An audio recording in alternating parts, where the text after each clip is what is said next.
Hi hello അസ്സാം വലൈക്കും. എന്തൊക്കെയുണ്ട് വിശേഷങ്ങൾ? എല്ലാവരും സുഖമായിരിക്കുന്നു വിചാരിക്കുന്നു. ഞാനിവിടെ സുഖമായിട്ട് പോകുന്നുണ്ട്. അപ്പോൾ ഇന്ന് നാരങ്ങച്ചാറിൻ്റെ ഒരു വീഡിയോസ് ആയിട്ടുണ്ടാകും ഞാൻ വന്നിട്ട്. അപ്പോൾ കയ്പ്പില്ലാതിരിക്കാൻ വേണ്ടി ഇതേപോലെ ആവി കയറ്റിയെടുത്താൽ നന്നാവെന്ന് പറഞ്ഞിട്ടുണ്ട്. അപ്പോൾ അങ്ങനെ ഉണ്ടാക്കി വെക്കാൻ കേട്ടോ.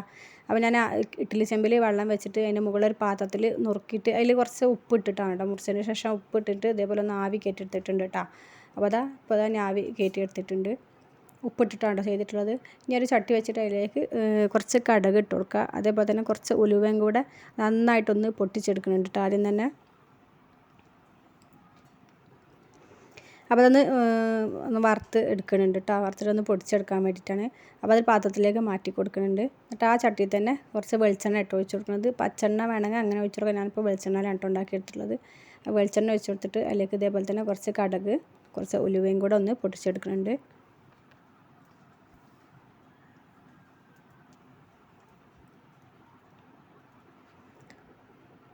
ഇനി അതിലേക്ക് ഞാൻ ചേർത്ത് കൊടുക്കുന്നത് ഇഞ്ചി വെളുത്തുള്ളിൻ്റെ പേസ്റ്റാണ് കേട്ടോ.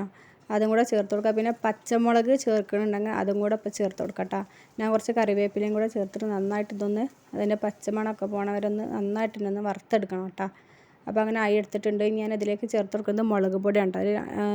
വലിയ ടേബിൾ സ്പൂണായിട്ട് 2-3 ടേബിൾ സ്പൂണോളം മുളക് പൊടി എരിവിനാവശ്യത്തിന് ആയിട്ട് ഇട്ട് കൊടുക്കാം കേട്ടോ.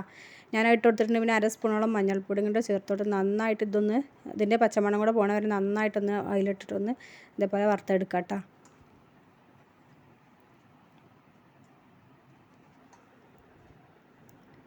അപ്പോൾ അതിവിടെ ഏകദേശം ഇവിടെ റെഡിയായി വന്നിട്ടുണ്ട്. ഇനി അതിലേക്ക് ചേർത്ത് കൊടുക്കുന്നത് പഞ്ചസാര ഉണ്ടോ. ഞാൻ ഒരു വലിയ ടേബിൾ സ്പൂണോളം തന്നെ പഞ്ചസാര അതിലേക്ക് ചേർത്ത് കൊടുക്കുന്നുണ്ട് കേട്ടോ. സമയത്ത് അതും കൂടി നന്നായിട്ട് ഇതിലൊന്നിട്ട് ഇളക്കിയതിന് ശേഷം പിന്നെ അതിലേക്ക് ഞാൻ ഇട്ട് കൊടുക്കും. ഇപ്പോൾ തീ ഓഫാക്കിക്കണം കേട്ടോ. തീ ഓഫാക്കിയതിന് ശേഷമാണ് ഞാൻ നമ്മൾ ഉണ്ടാക്കി വെച്ചിട്ടുള്ള നാരങ്ങ ഇതിലേക്ക് ചേർത്ത് കൊടുക്കും. പിന്നെ കുറച്ച് വിനാഗിരി കൂടെ ചേർത്ത് കൊടുത്തതിന് ശേഷം നാരങ്ങ അതിലേക്ക് ചേർത്ത് കൊടുക്കുന്നുണ്ട് കേട്ടോ. തീ ഓഫാക്കിയിട്ടാണ് കേട്ടോ ഞാൻ അത് ചേർത്ത് കൊടുത്തിട്ടുള്ളത്. പിന്നെ ഞാൻ തീ കത്തിച്ചിട്ടില്ല കേട്ടോ. ഇത് നന്നായിട്ട് ഇളക്കി കൊടുക്കുക. പിന്നെ കുറച്ചും കൂടെ വിനാഗിരി ഞാൻ ലാസ്റ്റ് ഇതിലേക്ക് ഒഴിച്ച് കൊടുക്കുന്നുണ്ട് കേട്ടോ. അപ്പോൾ ഞാൻ കുറച്ച് ഒഴിച്ചിട്ടുണ്ട്. പിന്നെ ഇതിൻ്റെ മുളക് പൊടിൻ്റെയും മഞ്ഞൾപ്പൊടിൻ്റെയും ഇതിൻ്റെയൊക്കെ പച്ചമണം മാറുന്ന വരെ നന്നായിട്ട് ആദ്യം വഴറ്റി കൊടുക്കണം കേട്ടോ. അതിന് ശേഷമാണ് കേട്ടോ ഞാൻ അതിലേക്ക് തീ ഓഫാക്കിയിട്ട് നാരങ്ങ ചേർത്ത് കൊടുക്കുന്നത്.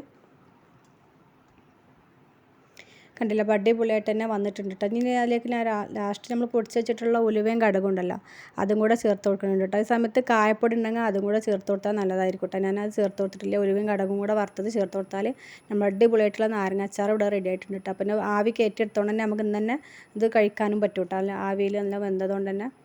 അപ്പോൾ ഇന്നത്തെ വീഡിയോ ഇത്രയേ ഉള്ളൂ കേട്ടോ.